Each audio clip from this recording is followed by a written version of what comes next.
고등학교 때인가 중학교 때인가 우리가 국어 시간에 배웠던 육하 원칙이라고 하는 것이 있습니다. 기억하시죠? 누가, 언제, 어디서, 무엇을, 왜, 어떻게 라는 단어. Who, what, when, where, why, how. 저는 한 주간 이 육하 원칙을 좀 많이 생각했었어요. 이 육하 원칙이 좀 생각을 하다 보니까 크게 두 가지가 나눠지더라고요. 쉽게 답을 얻을 수 있는 것과 쉽게 답을 얻을 수 없는 것 두 가지가 있어요. 쉽게 답을 얻을 수 있는 것은 5가지가 있습니다. 누가, 언제, 어디서, 무엇을, 왜. 이거 답이 쉬워요. 우리 인생을 보면 누가? 대부분 나죠. 또는 사랑하는 자녀들. 어디서? 이곳에서, 캐나다에서, 한국에서. 무엇을? 생각하는 거 대부분 동일합니다. 건강하게 사는 거, 행복하게 사는 거. 그런데 답을 얻기 어려운 게 있더라고요. 무심코 지나가는데 하우의 문제가 얼마나 어려운지 저는 이번 한 주간 고민했어요. 누구나 정답을 알잖아요. 이상적인 이야기를 할 수 있습니다. 옳은 이야기를 할 수 있습니다. 그런데 어떻게라고 하는 말은 굉장히 힘든 이야기예요. 예를 들면 여기 사업하시는 분들이 계신데 누구나 사업에 성공하기 원합니다. 그런데 묻습니다. 어떻게요? 여러분의 모든 가정이 누구나 원하는 것이 있습니다. 우리 가정이 행복했습니다. 어떻게? 아이들이 공부도 잘했으면 좋겠습니다. 그럼 어떻게? 신앙생활도 좀 잘했으면 좋겠습니다. 그럼 어떻게? 한 주간을 전 하우라고 하는 단어를 계속 마음에 품고 살았는데 와, 이게 정말 어렵다는 생각이 들어요. 이런 생각을 하게 된 이야기는 사실은 지난주 설교 말씀과 이어집니다.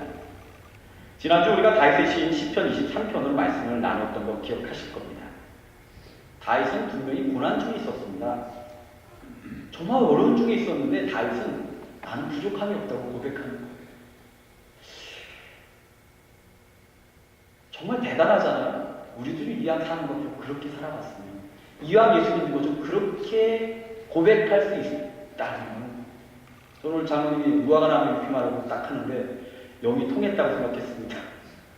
없는데 나는 여호와를 찬양하겠다고 하는 그 고백이 도대체 어떻게 가능할까? 바로 하우의 문제가 온다는 거죠.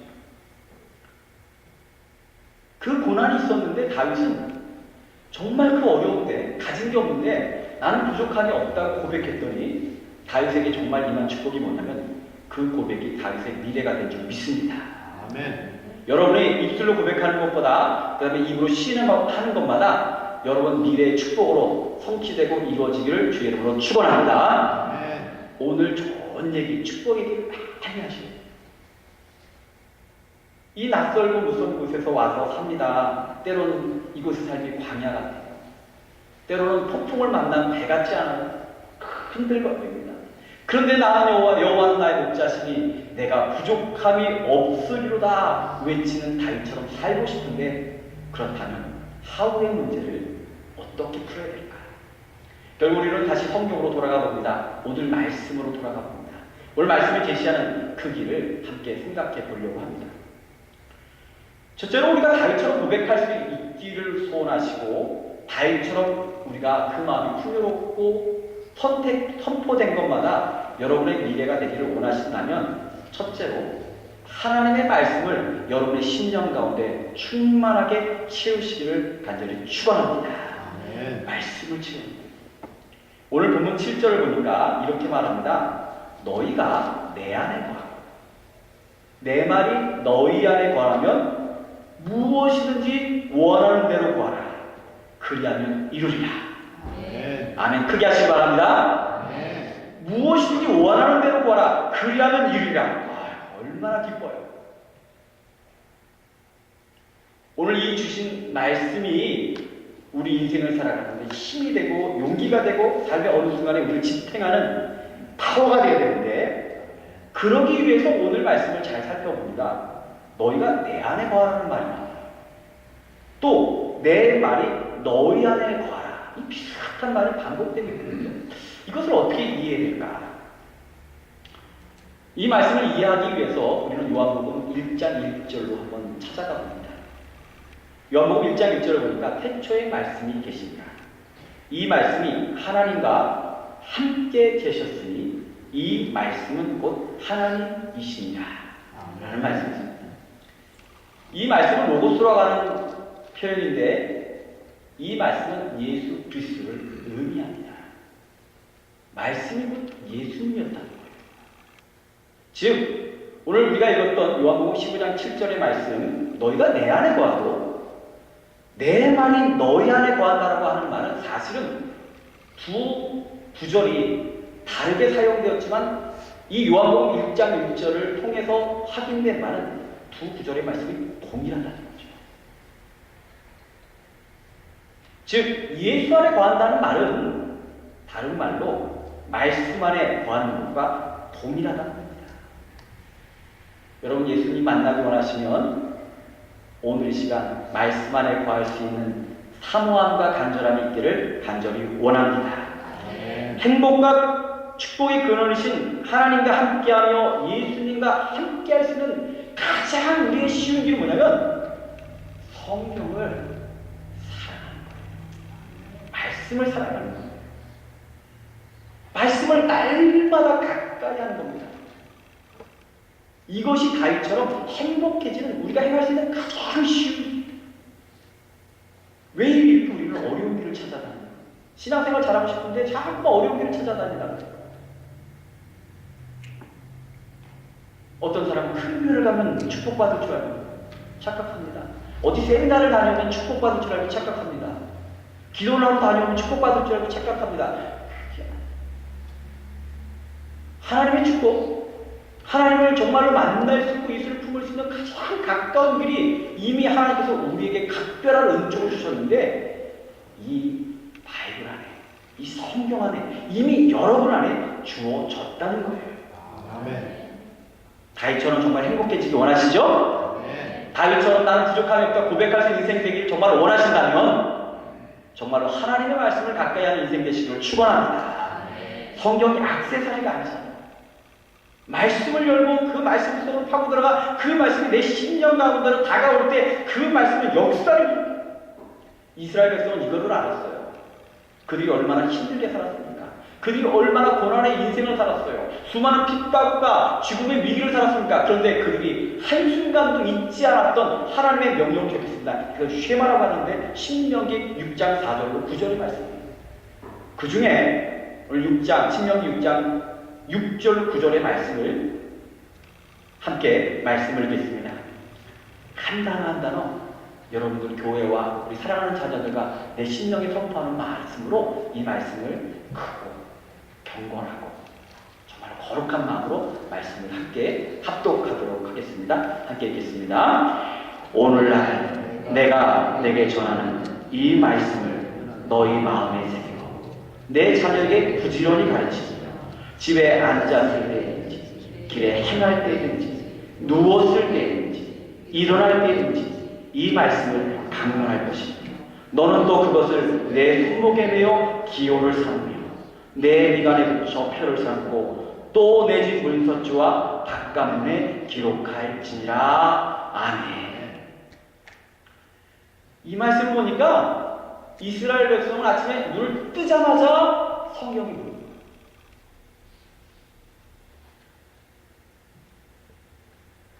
길을 갈 때도 또는 내 손목에 제가 보니까 요즘에 스마트워치 나온 거 아시죠? 이게 이때 이미 성경에서 이미 나오더라고요. 손목에 지혜의 말씀을 품고 다니는 것. 말씀은 그냥 책이 아니에요.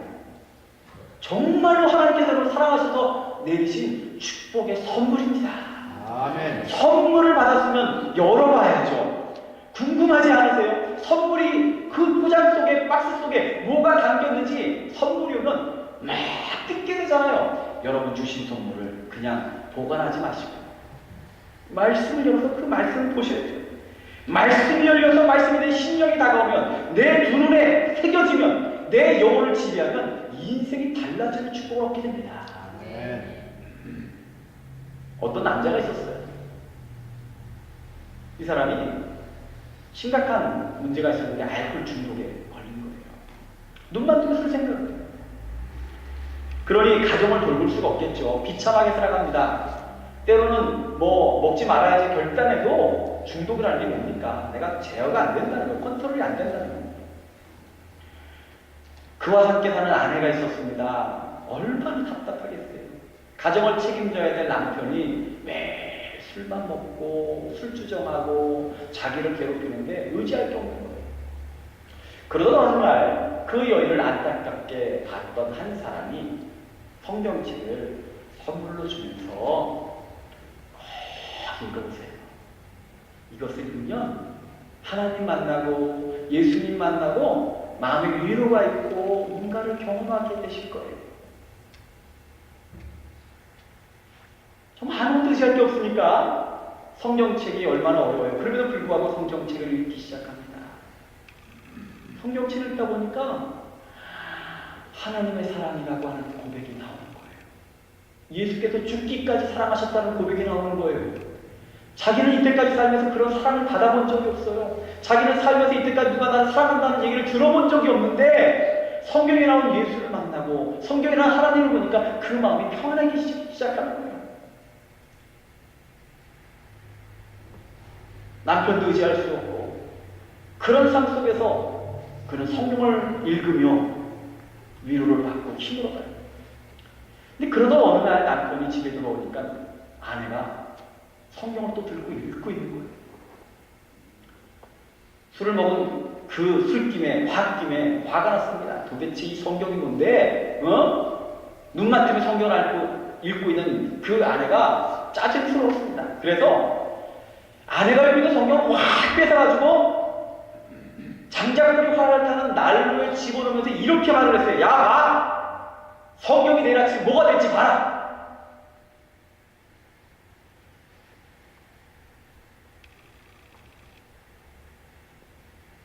다음날 아침입니다. 이 남편이 자기가 성경책을 집어넣은 난로를 치우는데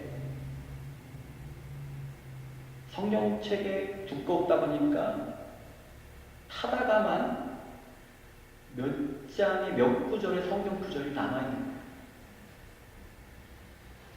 그 순간 꼭 마음에 이 사람이 도대체 뭔 소리인데 내 아내가 저렇게 성경을 저렇게 읽는 거야 하는데 성경 한 조각 이렇게 들어서 이렇게 보는데 성경을 딱 보는 순간 이 남자가요 깜짝 놀랐대요. 조금 더 좀 적나라한 표현하면 기가 버려요. 갑자기 두려움이 확 갔어요. 그곳에는 마태복음 24장 35절의 말씀이 있습니다. 혹시 마태복음 24장 35절의 말씀 뭔지 아시는 분 계세요? 그 구절에는 이와 같은 말씀이 있었습니다. 천지는 없어지겠으나 내 말은 없어지지 아니하리라. 자기가 집어던지고 불살라버리고 없어질 줄 알던 성경이 남아있는 그 구절에 천지는 없어지려니와 그 말씀을 딱 읽는 순간 우연이 아니라 뭔가 신의 영역이 자기 삶에 들어온 걸 느끼게 됐어요. 소위 말해 성령께서 그 마음을 치신 거죠. 두렵기 시작했습니다. 인간으로서 감히 하나님 경건한 전능하신 하나님에 대해 도전한 자신이 막 두렵기 시작했어요. 그 두려움이 그로 하여금 하나님께 무릎 꿇게 하는 그 두려움으로 인해서 그 가족이 예수 믿을 뿐만 아니라 알코올 중독을 이기고 행복한 가정으로 변화되었다고 하는 이야기가 있어요. 성경의 어느 말씀이 여러분의 마음을 칠지 모르겠습니다. 성경의 어느 절에 여러분의 심령을 흔들지 모르겠습니다. 성경의 어느 말씀이 우리의 인생을 바꿀지 모르겠습니다. 그러나 여러분 정말 필요한 인생의 어느 순간 하나님의 말씀이 여러분의 인생을 바꿀 수 있고 생각을 바꿀 수 있고 우리 삶의 모든 조건을 뛰어넘는 하나님의 능력을 체험할 수 있는 그 길이 되는 성경의 말씀, 여러분 축복합니다. 사랑하시기를 간절히 축원합니다. 말씀을 사랑하셔야 돼요. 하나님 말씀을 살았고 운동력이 있어 자기의 나에서 어떤 것보다도 예리하며 혼과 영감이 관절과 구슬을 찔러 쪼개기까지 하며 또 내 마음의 생각과 뜻을 감찰하라니. 우리의 자녀들 습관 하나 바꾸는 게 얼마나 힘들어요. 우리의 인생이 작은 것 하나 바꾸기가 얼마나 힘들어요. 그런데 말씀이 임하면 그 골수를 찔러 쪼개기까지 한다고 하는 하나님 말씀이 이 능력, 멀리 있는 것이 아니라 여러분이 두 손에 들고 있는 그 성경 속에 그 말씀을 대할 때, 성경을 여러 말씀에 접근할 때 하나님께서는 말씀을 통해서 여러분의 인생 가운데 가까이 오게 될 줄 믿습니다. 이제 고인이 계신 온누리교회 하용주 목사님이 이런 말씀을 하셨어요. 위대한 사람이 옆에 서 있다고 내가 저절로 위대해지지 않습니다. 이거 중요하죠? 배부른 사람 옆에 있다고 내가 저절로 배부르지 않습니다. 여러분, 하나님의 말씀을 받아들이십시오. 말씀을 따라다니십시오. 하나님의 음성을 들으십시오. 교회나 목사를 따라다니지 마십시오. 힘 있는 사람 따라다니지 마십시오. 사람 쫓아다니면 꼭 얻는 것이 있습니다. 실망과 상처입니다. 예수 그리스도를 바라보십시오. 하나님의 말씀을 쫓으십시오. 하용주 목사님 남기신 얘기예요. 한국 기독교계의 거목이신 분이 남기신 교훈입니다. 사람 쫓아다니면 실망해요. 사람 쫓아다니면 낭망합니다. 많은 목회자들의 실패담에 공통적인 이야기가 있습니다. 누군가를 바라보다 목회가 실패했다. 많은 인생이 그런 고민을 얘기합니다. 누군가를 의지했다가 실망했다는 겁니다. 그러나 말씀은 결국 후회가 없어요. 말씀은 하나님의 말씀입니다. 하나님은 시건치 않으시는 분이에요. 농담도 없으셔요. 그분의 말씀은 오직 진리와 영원하신 말씀뿐입니다. 그래서 말씀은 세월이 지나도 아무리 상황이 바뀌어도 아무리 세대가 바뀌어도 동일하게 그 말씀을 믿는 자에게 그대로 역사하고 말씀대로 이루어집니다. 제가 종종 말씀드렸던 아브라함 링컨의 어린 시절 그의 손에 있었던 유일한 교과서가 성경이었어요. 말씀이 충만해지잖아요. 찬양이 시작됩니다. 어려서부터 말씀을 배우며 자랐던 다윗은 양을 치는 들판에서 쫓기는 광야에서 하나님을 찬양했어요. 찬양이 충만해지면 기도가 시작이 됩니다. 말씀과 찬양과 기도가 있는 인생은 행복해질 수밖에 없어요. 여러분이 어느 순간 정말 불행하다 느끼는 순간 한번 생각해 보세요. 말씀이 사라졌어요. 찬양이 끊겼어요. 기도가 메말랐어요. 우리가 예수 믿으면서도 인생에 절망의 시기가 있습니다. 모두 없어 보이는데 정말 없는 건 그 순간에 뭐가 없냐면 말씀이 없고 기도가 없고 찬양이 없는 거예요. 그 순간에 말씀이 있고 그 순간에 찬양이 있고 그 순간에 기도가 있는 인생은 다윗처럼 아무리 없어도 나는 부족함이 없다라는 고백이 강해집니다. 멀리 찾아가지 마세요. 엄한 곳 방황하지 마세요. 이미 하나님께서 여러분에게 하나님 주신 이 귀한 말씀, 성경을 펼치시고 그 말씀이 내 심령에 울려 퍼지는 선포의 말씀, 축복의 말씀을 여러분이 온 마음을 열어 받아들인다면 말씀대로 믿음대로 이루어지게 될 줄 믿습니다. 두 번째로 오늘 말씀을 보니까 한계를 알면 하나님께서 임재하십니다. 제가 오늘 말씀의 핵심이 여기 있어요. 오늘 설교의 제목이 하우입니다. 하우는 어쩌면 이제 방법론의 문제예요. 우리는 평생 방법론을 쫓아다니며 어떻게 하면 돈을 많이 벌까? 어떻게 하면 건강할까? 어떻게 하면 공부를 잘할까? 막 이런 방법론을 평생 쫓아다닙니다. 그런데 아무리 좋은 인간의 방법이나 계획, 인간의 노력이라고 할지라도 한계라는 게 와요. 여러분 스스로에게 질문을 던져보세요. 이미 처음 오실 때 꿈이나 계획대로 살고 계시는 분 계세요? 이곳에 유학 오셔갖고 내가 이렇게 공부하고 이렇게 아이 키워야지 생각했는데 그 꿈이나 계획대로 지금 다 이루신 분.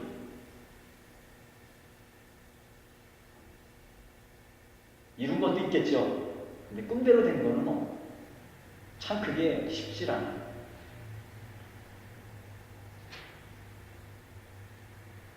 사람이 갖고 있는 한계입니다. 그런데 믿음이라고 하는 건 어떨 때 자라느냐? 믿음의 성장이라고 어떤 순간이 오느냐? 역설적이게도요. 자신의 한계를 분명히 알 때 믿음이 성장해요. 신기하죠? 자신의 한계를 분명히 알면 믿음이 성장해요. 우리 인생에 분명히 노력으로 안 되는 게 있어요. 발부둥 쳐도 안 되는 게 있어요. 그런데 신기하게도 역설적이게도 그 한계 순간을 알 때 하나님은 내 마음에 찾아오시더라는 거예요. 성령님은 그때 강하게 역사를 하는 거예요. 오늘 11절 말씀에 제가 굉장히 큰 감동을 받았습니다. 내가 이것을 너에게 이르면 내 기쁨이 너희 안에 있어라는 표현이었어요.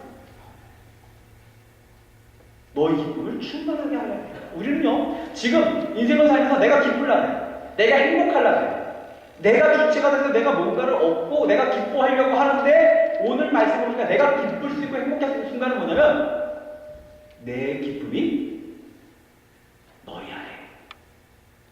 한번 따라합시다. 하나님의 기쁨이 내 안에 임하소서. 아멘. 정말 내가 기쁘려고 기뻐질 수 있는 게 아니라는 거예요. 하나님의 기쁨이 내 안에 임할 때 내가 기쁠 수 있다는 거예요. 이 말씀은 나의 노력으로 가능한 것이 아니라 하나님께서 내 안에 계실 때 가능하다는 거예요. 다시 말하면 다윗처럼 살고 싶은데 이 말은 뭐냐면 우리가 성경도 읽고 기도하고 찬양하지만 하나님의 영역이 있어요. 내가 맞는 대로 할 수 있는 게 아닌 부분이 있다는 거예요. 그것은 어느 순간이냐? 바로 한계를 인정하는 그 순간. 오순절 다락방에 제자들이 성령 강림을 체험했습니다. 우리는 성령 강림한 것만 보는데 성령의 처음만을 보는데 왜 제자들은 그 더운 여름에 더운 이스라엘 날씨 속에서 120명이나 되는 문도들이 다락방에 모여 있을까? 여러분 더운 나라에 다락방 가보셨어요? 굉장히 덥습니다. 사람이 있을 만한 공간이 아니에요. 제가 여기 바로 교회 사택 앞에 살 때 거기 2층 다락방이 있어요. 처음에 다락방이 너무 신기했습니다. 처음엔 여기서 책도 보고 여기서 기도도 하고 겨울에 무지하게 춥고요. 여름에 무지하게 더워요. 전혀 내가 생각했던 낭만적인 건 하나도 없어요. 120명이나 되는 사람들이 거기에 숨어 있습니다. 누군가 그냥 발굴한 냄새가 진동했을 거예요. 누군가 방귀라도 보면 그냥 그 좁은 공간에서 더운 여름에 괴로웠을 겁니다. 왜 그런데 그들은 그 다락방이 있었을까? 할 수 있는 게 없었던 거예요. 그들이 사람의 힘으로 인간의 노력으로 할 수 있는 게 아무것도 없었습니다. 그래서 그들은 그 다락방에서 기도하기 시작했어요. 인간의 노력이 무의미해진 순간 더 이상 내가 할 것이 없다고 깨닫는 그 순간 오직 주님만을 바라본 순간 그들의 심령 가운데 성령이 임한 줄 믿습니다. 여러분 성령 받기 원하시고 하나님의 인재를 원하세요? 그러시면 하나님 앞에 두 손을 다 들고 항복하시기 바랍니다. 항복하지 않기 때문에 성령이 나지 않아요. 내가 항복하지 않으니까 하나님께서 그래? 한번 해봐. 기다리시는 거예요. 요즘 생명의 삶은 사무엘상에 나오는 사울의 이야기를 다루고 있습니다. 사울이 이스라엘의 첫 번째 왕이 되었는데 그가 서로 밭을 갈고 있었어요.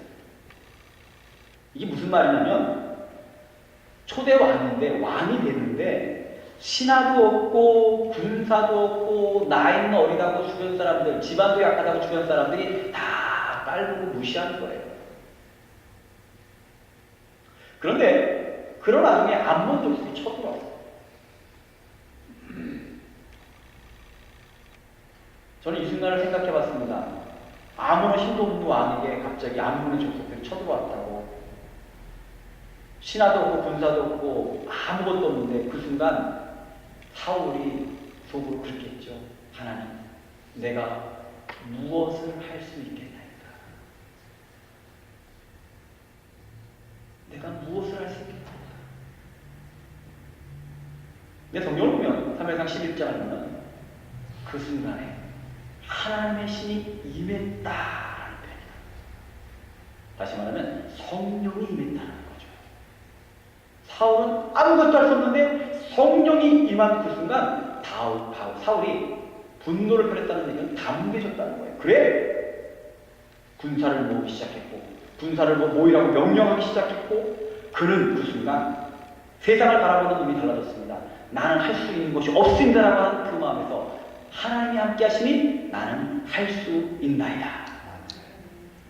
하나님의 눈으로 세상을 보기 시작한 거예요. 이 마음과 이 축복이 그의 가운데 오니까 아무것도 없었는데 그는 담대해져요.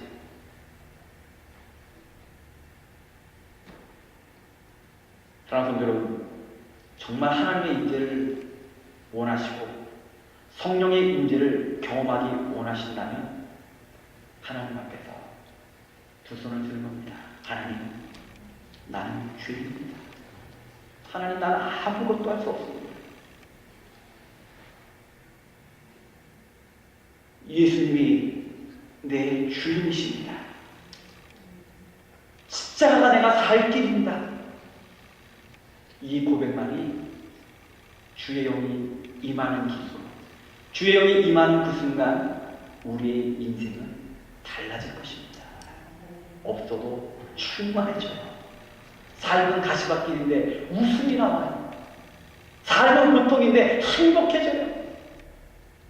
세상 사람들은 불평할 그 순간에 그 입술이 일어서 찬양이 터져요.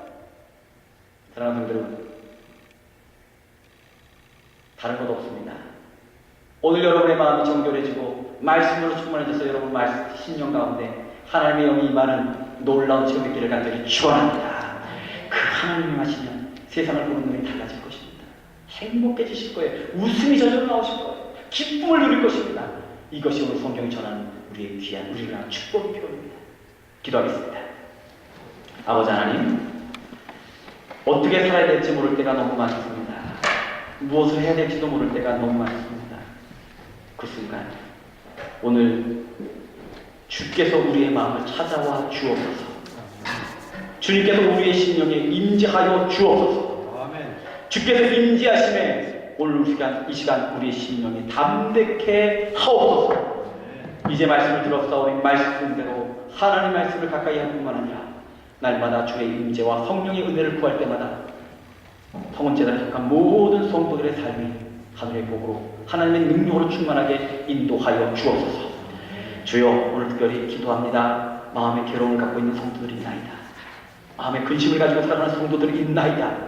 미래를 불안해하는 성도들이 있나이다. 육신의 약함을 가지고 있는 성도들이 있나이다. 하나님 다 돌보시고 입을 열어 주여 나를 도우소서.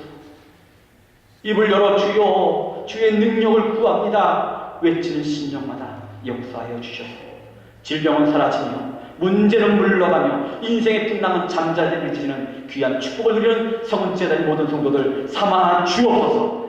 이 제단의 오늘들마다 성령의 축복, 하나님의 축복을 경험하게 될 줄 믿사옵고 이 모든 말씀 예수 그리스도의 이름으로 기도드려 싸움나이다. 아멘.